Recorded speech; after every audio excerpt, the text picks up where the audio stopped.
জুলাই গণঅভ্যুত্থানের পর জনসাধারণ নতুন স্বপ্ন দেখতে শিখেছে। সামনের দিনগুলোতে যেন তরুণ প্রজন্ম ব্যর্থ না হয়, এজন্য সতর্ক থাকতে হবে বলে মন্তব্য করেছেন যুব ও ক্রীড়া উপদেষ্টা আসিফ মাহমুদ সজীব ভূঁইয়া।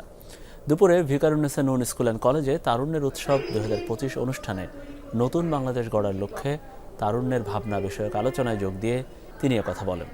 আহতদের উদ্দেশ্য করে তিনি বলেন, তাদের লড়াই আন্দোলনকে বেগবান করার জন্য গুরুত্বপূর্ণ ভূমিকা পালন করেছে।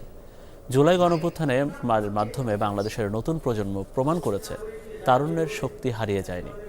সারা দেশে স্কুল কলেজে তারুণ্যের উৎসব করা হবে বলে ঘোষণা দেন উপদেষ্টা।